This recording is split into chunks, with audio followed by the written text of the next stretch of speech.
secara prinsip kan karena basic daripada pengajaran Kristen itu ya bertitik tumbuh pada Yesus Kristus sebagai Tuhan. Tetapi jangan lupa di dalam Yesus Kristus itu kita bisa melihat keilahian dan juga kemanusiaan. Nah ini kan yang sebetulnya menjadi persoalan karena sebagian besar kan akan kemudian selalu mengumandangkan kalimat kok manusia bisa jadi Tuhan kan begitu. Kok Tuhannya orang Kristen kok seperti itu? Tuhan lu sama Tuhan gua kan sama. Sama apaan? Enggak lah, enggak sama. Yang satu kan dari Roh Kudus. Kalau emang itu Tuhan tuh bukan Tuhan gitu kan? Sebetulnya kan di dalam konteks inkarnasi yang harus kita tahu itu adalah Allah yang menjadi manusia dalam diri Yesus. Maka sebetulnya kan rumusnya itu satu. Siapa itu Yesus? Dia adalah Allah dalam rupa manusia. Yang seringkali mendapat serangan itu adalah mereka maunya buktinya dari pengakuan Kristus. Bukan dari komentar-komentar dari prolog Injil atau kitab dari rasul-rasul gitu loh.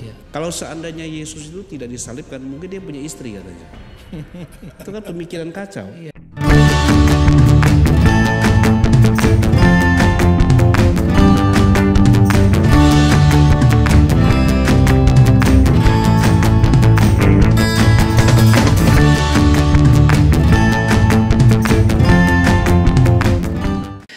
Shalom.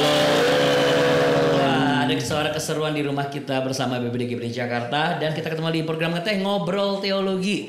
Ngobrolin teologi itu paling enak sambil ngeteh dulu ya. Udah siapin tehnya Bapak Ibu, para hamba Tuhan yang terkasih, yang semakin dipakai semakin luar biasa dalam tuntunan Roh Kudus. Amin ya. Nah, hari ini kita akan bicara mengenai sesuatu yang sangat kontekstual, pondasi yang paling utama, yang mendasar dalam kekristenan, apalagi dalam studi teologi. Nah, tapi nggak berat-berat banget kok. Cuma yang datang memang kelas-kelas berat nih kayaknya nih. Bukan kelas berat badan ya. Maksud saya adalah kapasitasnya 82 gitu. 82 kilo dia. Keseruan ini akan berlanjut. Di sebelah saya sudah ada Bapak Pendeta Bob Mintat sebagai Kabid Teologi BPD GBD Jakarta yang baru saja wajah-wajahnya itu wajah-wajah baru pulang dari luar negeri ya. Puji Tuhan ya, dan kebahagiaan seorang ayah yang putrinya sudah lulus ya. Iya. Wah, luar biasa. Selamat ya, Pak. Thank you. Beliau gembala sidang GBI Glory United ya. Jadi saya percaya Anda semua sudah mengenal beliau. Silakan sapa. Shalom semuanya. Iya. Dan di depan sebelah kiri saya ya, atau mungkin di TV itu di sebelah kanan ujung ya, ada Bapak Pendeta Maringan Tempu Bolan, Horas Madihita. Halo. Sonang pecepaan dohot gitu ya. Betul ya, betul ya. Saya ngamalinnya hampir seminggu, Pak.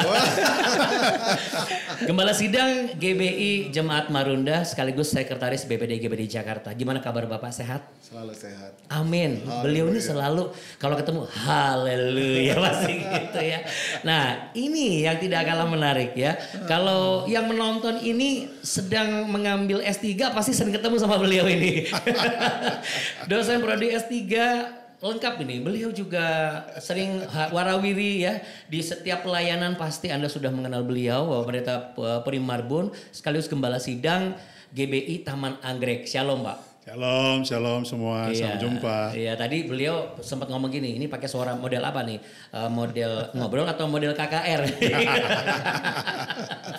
Kalau KKR bergetar semua kita ya. Oke, sebelum ngobrol kita ngeteh dulu. Iya. Oke. Ya. Ada. Ini bukan teh pucuk ya. Tapi sampai ke menjadi kepala dan bukan ekor ya. BTW ATW ya, ini kan kalau kristologi, kayaknya berat banget. Tapi sebenarnya ini adalah hal yang sangat kontekstual dan juga mendasar banget sebagai orang percaya. Kita orang percaya dulu.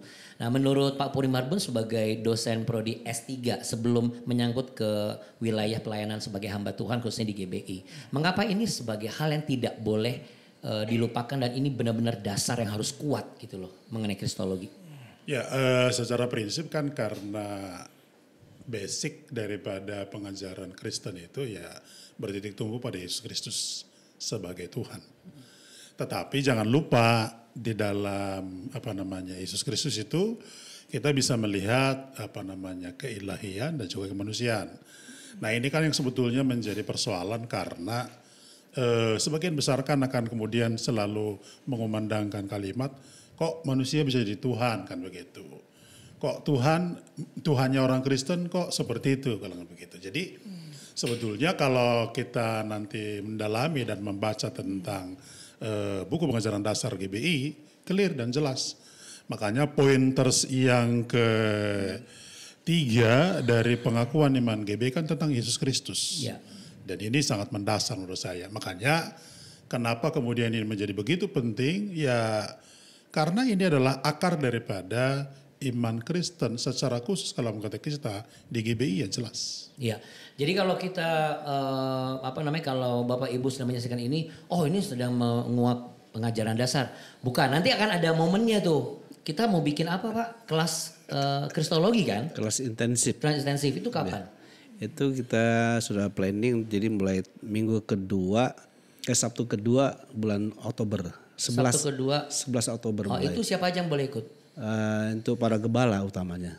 Yang sudah pernah dapat materi kristologi di sekolah teologi juga masih boleh ikut lagi? Atau ini khusus untuk yang... Tapi kalau utamakan mereka yang mungkin yang non teologi ya. Supaya mereka dibekali gitu. Berapa kali pertemuan Pak? 5 Sabtu tapi 10 kali sesi. Wah ini penting banget nih. Keren itu keren. Enggak ini keren. Jadi Ada suara asing.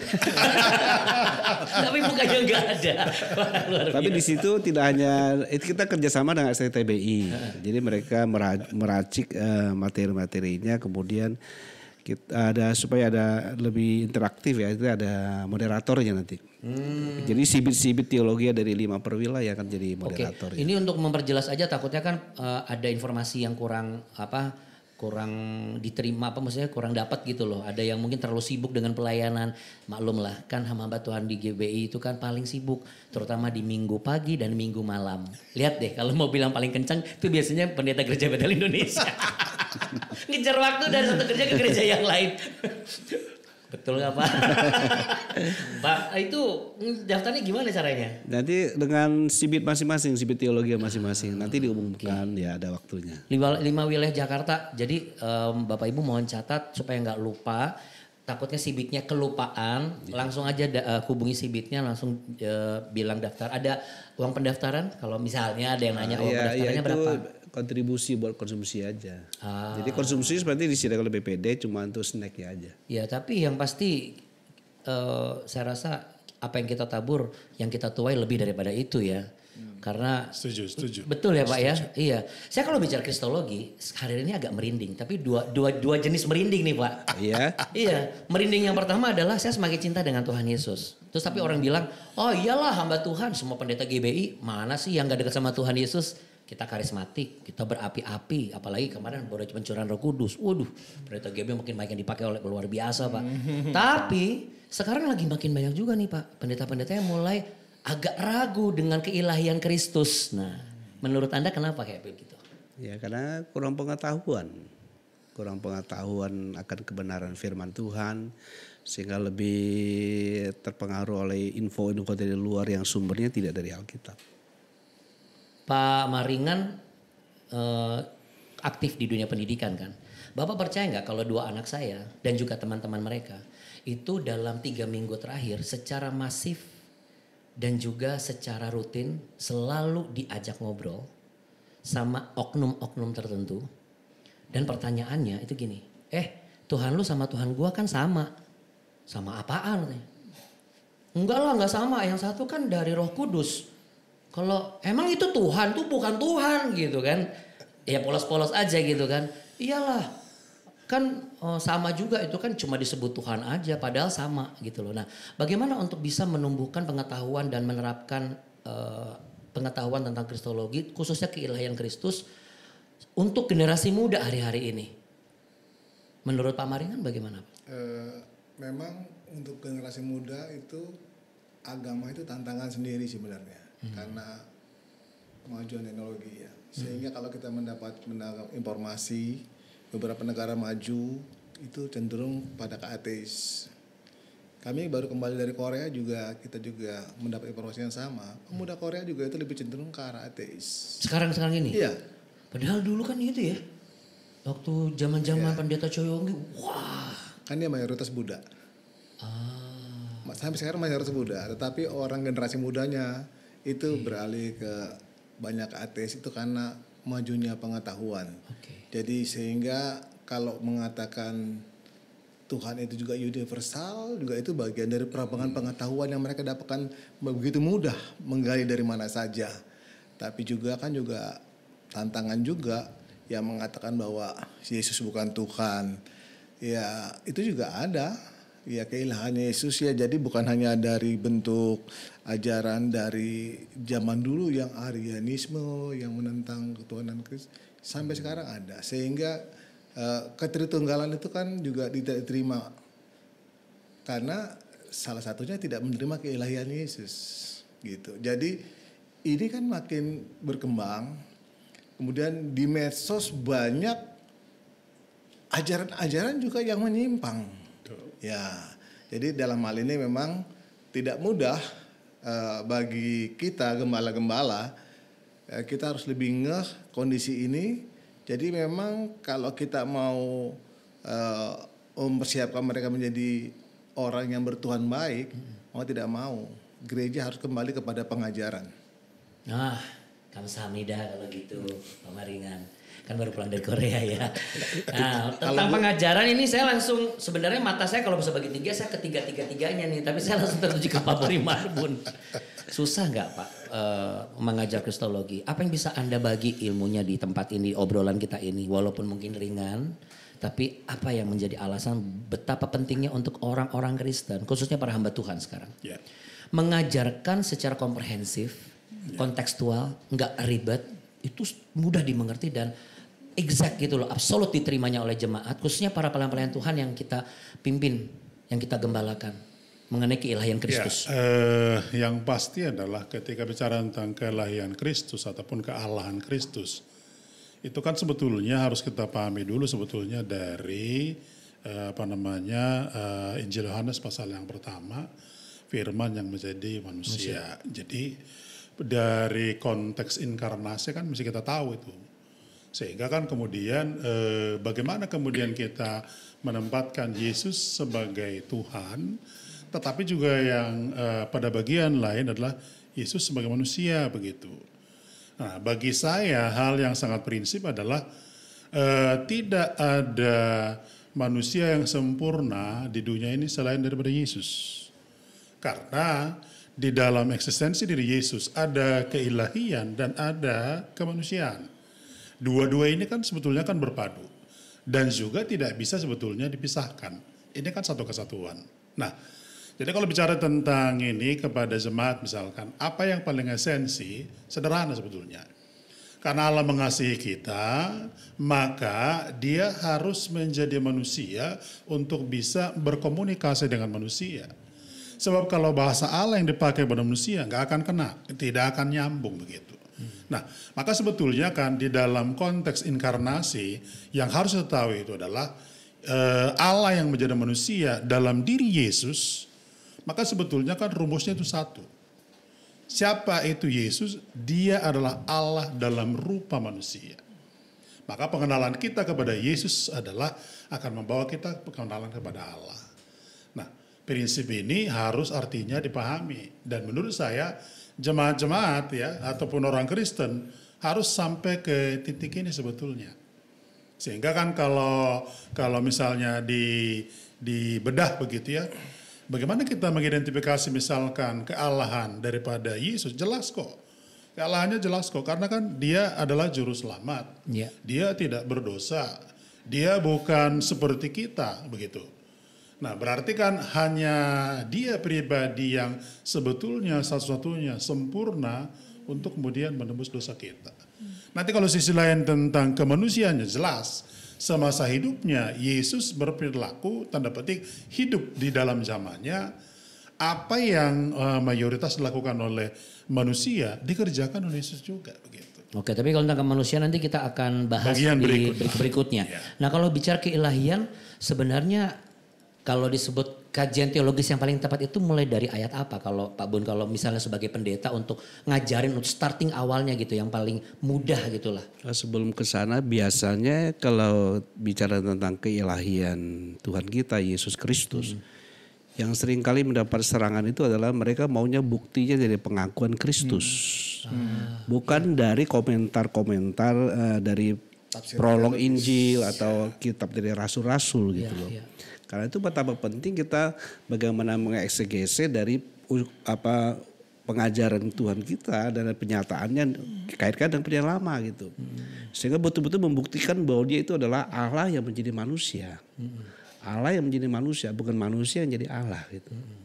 Nah, harus dipahami ketika jadi manusia jangan diartikan kita di hidup manusia seperti yang pada umumnya gitu. Sebab ada orang pernah mengatakan begini nih yang berapa tahun lalu, kalau seandainya Yesus itu tidak disalibkan mungkin dia punya istri katanya. Itu kan pemikiran kacau. Iya itu. Dia datang jadi manusia itu tugas misinya menggenapi kehendak Bapaknya.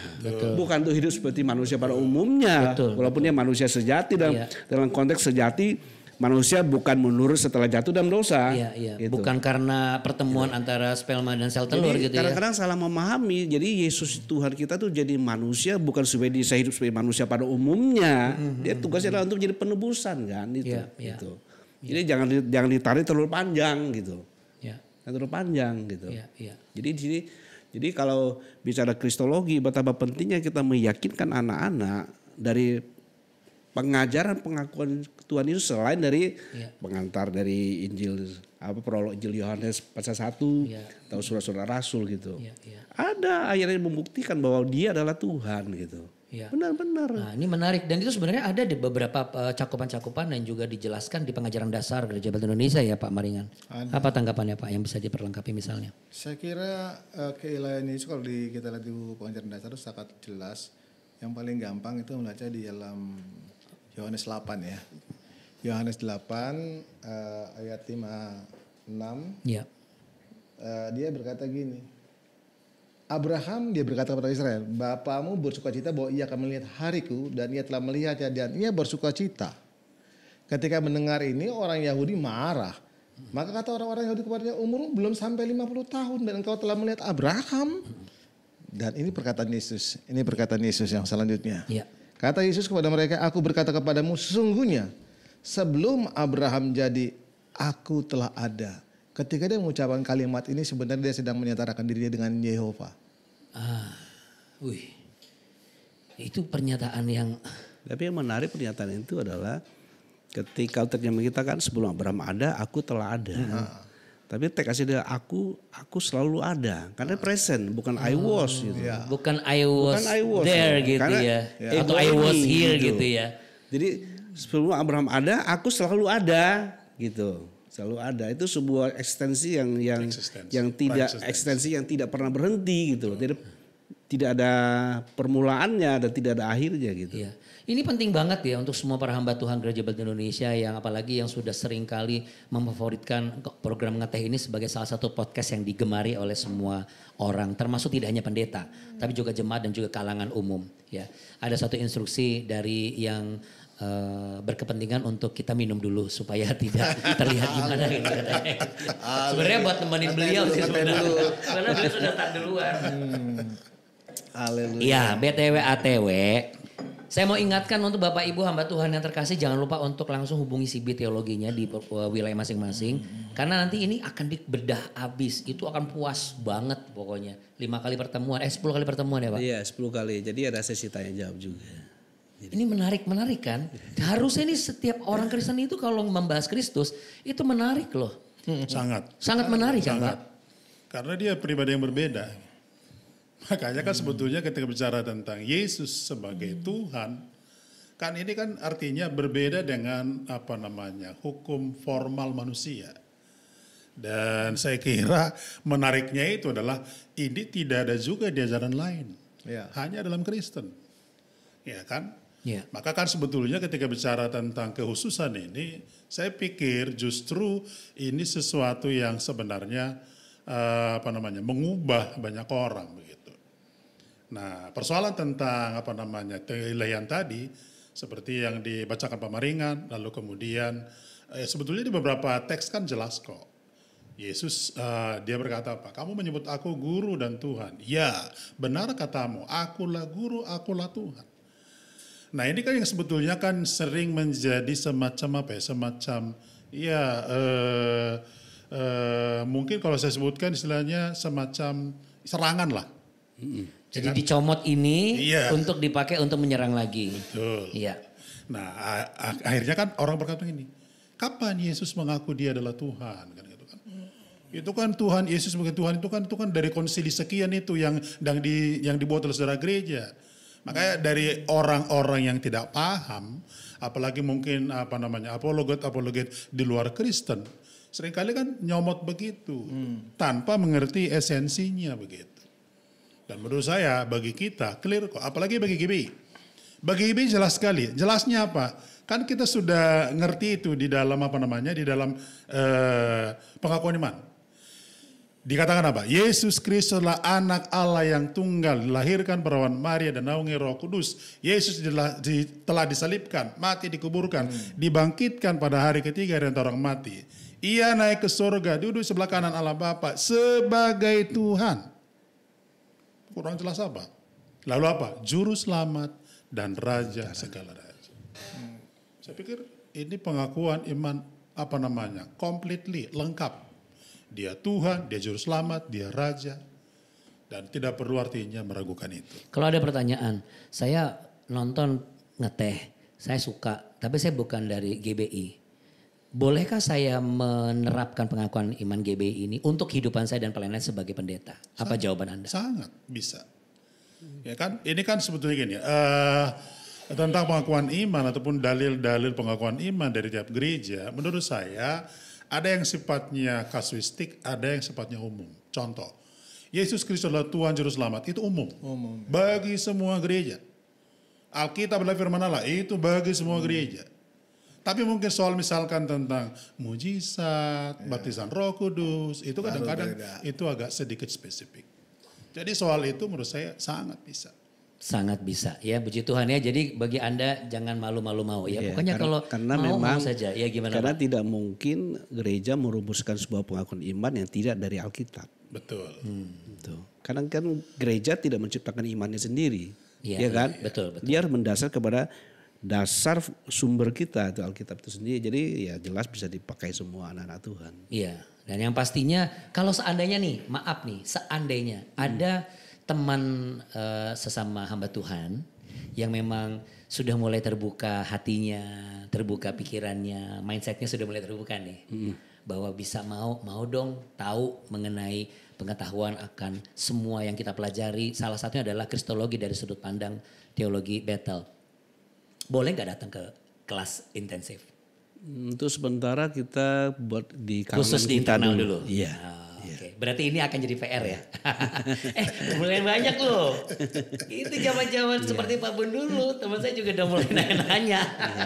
Saya sudah bilang kalau mau datang ke BPD. Kalau masalah nama gereja diganti itu gampang. Pandi, masalah. Pandi yang menariknya itu kalau buat saya itu pelajaran kristologi itu kita tidak hanya sekedar mendapat informasi dari Alkitab siapakah Kristus gitu.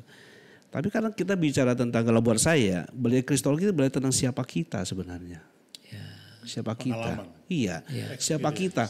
Jadi itu kan nanti kan ketuhanan Kristus kan termanifestasi dalam hidup kita gitu. Dan orang melihat Yesus itu adalah betul-betul hidup dan dia telah bangkit gitu. Wow. Itu sudah jadi power statement tuh. Keilahian Kristus itu terpancar dalam kehidupan kita. Wow. Jadi kalau bicara belajar Kristus kan belajar siapa kita dalam Kristus. Iya. Gitu kan? Iya. Itu Oke, kalau gitu Pak Bun Kalau jangan kasih ini power statement lagi. Kalau ini nggak ada, kalau ini nggak ada, kalau ini nggak ada. Kalau ini nggak ada, jadi Kristen jadi seperti hanya bicara-bicara tentang pengetahuan aja. Cuma umum-umum aja ya sebenarnya bilang tadi. Karena Injil kan bicara tentang kuasa. Oke. Kan bukan hanya perkataan toh kan. Injil bicara tentang kuasa gitu. Iya. Nah, maaf ya Pak, saya nggak kasih giliran Bapak lagi nih. Saya langsung power statement ke Pak Maringan nih. Pak Maringan, bagaimana? Apa yang bisa Anda sampaikan mengenai keilahian Kristus yang mungkin ada kaitan dengan yang kita bicarakan, termasuk juga mungkin untuk anak-anak muda, barangkali kalau ada yang Roh Kudus taruh di hati Bapak silakan. Kealihan Kristus kan kalau dari apologet yang menyerang kan Iya. seringkali meminta bukti. Ya. Tadi seperti kata Pak Bun, sebenarnya ada banyak bukti, tapi hari ini satu bukti aja. Yohanes 10 mengatakan Mohon begini. izin Pak, boleh agak lebih. Yohanes 10 ayat 28 berkata, dan aku memberikan hidup yang kekal. Ini Yesus yang ngomong. Aku memberikan hidup yang kekal kepada mereka dan mereka pasti tidak akan binasa sampai selama-lamanya. Dan seorang pun tidak akan merebut mereka dari tanganku. Di mana Pak itu? Yohanes 10 Yohanes ayat 10 28. ayat 28. Dan di ayat 30 dia menegaskan, aku dan Bapa adalah satu. Jadi kalau orang nggak yakin dia ilahi, bagaimana mungkin sesuatu yang ilahi bisa menjamin seorang hidup kekal? Nggak ada manusia yang menjanjikan hidup kekal. Ini keluar dari perkataan Yesus sendiri loh.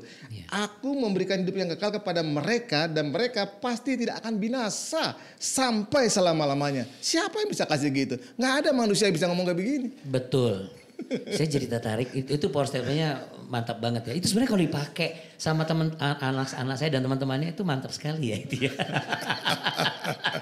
Tapi anak saya jawab begini, gini aja deh, kita akan ngobrol banyak tentang Tuhan Yesus gitu. Tapi paling enak kamu aku bawa ke papaku. Papaku kan gembala. Nanti kamu dibaptis dulu. Jadi ketika udah baptis, kita ngobrol Tuhan Yesus, itu kamu bertumbuh gitu. Itu penginjilan itu dah. Itu penginjilan itu. Habis itu langsung diam nih kamu lagi. Memang jawabannya tidak teologis ya. Jawabannya bukan yang kayaknya akademis banget gitu. Tapi menurut aku itu pertolongan Roh Kudus, dan hari-hari ini ada anak-anak tuh harus berani untuk memperkatakan apalagi tentang kristologi. Ya. Setiap hamba Tuhan kan orang tua ya. Betul ya Pak Paurim? Betul, betul. Apa yang bisa Anda sampaikan, power statement Anda, kita sebagai para hamba Tuhan jangan lupa loh sebagai orang tua. Kenal kristologi itu betapa pentingnya, dan apakah itu dan bagaimana itu bisa menjadi warisan yang benar-benar berharga dan nempel di anak-anak kita gitu loh. Nyantol begitu ya. Iya, silakan Pak, apa yang bisa Anda sampaikan? Ya, prinsipnya adalah pengalaman akan Yesus sebagai Tuhan. Itu tidak boleh di level pengetahuan belaka. Sebab kalau dia cuma di level pengetahuan, nggak jauh beda dengan pengetahuan lain. Maka pengalaman tentang Yesus Kristus sebagai Tuhan itu harus kemudian mengalami pribadi. Ya. Maka perjumpaan dengan Yesus Kristus sebagai Tuhan itu akan membawa kita untuk kemudian mengalami perubahan. Berarti sebetulnya konsep tentang kristologi itu tidak boleh menjadi semacam pelajaran saja, menjadi doktrin saja. Maka kan harusnya kan di dalam konteks berkeluarga, dalam konteks berjemaat, ini harus dialami. Maka kan kemudian ketika orang percaya kepada Yesus Kristus sebagai Tuhan Juru Selamat, akan jelas kok. Di bawah kolong langit ini tidak ada nama lain yang olehnya kita selamat. Nah berarti kan kita harus sampai di sana. Maka menurut saya tugas keluarga, tugas gereja, tugas hamba Tuhan harus kemudian mendorong semua umat, semua jemaat atau semua orang-orang di lingkungan keluarganya sampai ke titik itu. Baru kemudian artinya memahami secara komprehensif dan secara total tentang Yesus Kristus sebagai Tuhan. Wow. Dan it's a calling untuk semua para hamba Tuhan yang terkasih, Bapak Ibu semuanya. Mungkin hari Sabtu ada yang berpikir, ya Sabtu ini saatnya untuk family time. Kapan lagi, kan saya Senin sampai Jumat kan ngurusin banyak pelayanan. Tapi ini kan Oktober ya, start 11 Oktober ya? Iya, 11 Oktober. Ya. Pertanyaannya kalau ada 1-2 kali nggak masuk, boleh nggak? Ya karena ini ada sertifikat ya, jadi nanti itu ada presentasi kehadirannya. Jadi kalau 20% kurang dari kehadiran, ya nggak ada 20% itu berarti berapa kali nggak masuk? Kalau satu kali, satu Sabtu berarti. Waduh. Itu 5 Sabtu kan? Sabtu. Itu kayaknya saya itu. Tapi itu kan tidak dari pagi sampai malam, itu hanya jam 9 sampai jam 1 siang kok. Iya, cuma kalau di luar kota gimana Pak? Kalau di luar negeri gimana Pak?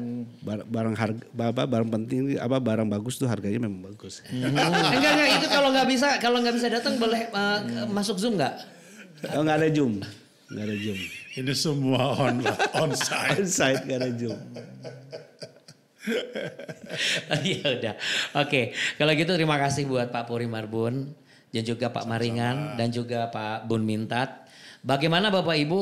Jadi kalau Anda tanya, kok nggak dibahas lebih dalam? Itu tadi mulai di Oktober, di 11 Oktober. Ya, Sabtu kedua. Sabtu kedua. Nah, mulai dari sekarang Anda tanya ke CB Teologi Anda di wilayah masing-masing, Anda daftarkan dan ya kita berdoa supaya di tanggal-tanggal tersebut kita benar-benar menjadi murid-murid kelas intensif yang hadir terus. Amin. Supaya apa yang disampaikan oleh para hamba Tuhan yang besar ini juga menjadi bagian yang terjadi dalam kehidupan kita. Sehingga Haleluya. ada gestur ini tuh apa? Maksudnya gestur ini adalah pelayanan kita semakin besar. Nama Tuhan sudah dipermuliakan. Shalom, Tuhan Yesus memberkati semuanya. Oke, silakan ngeteh dulu Pak. Oke.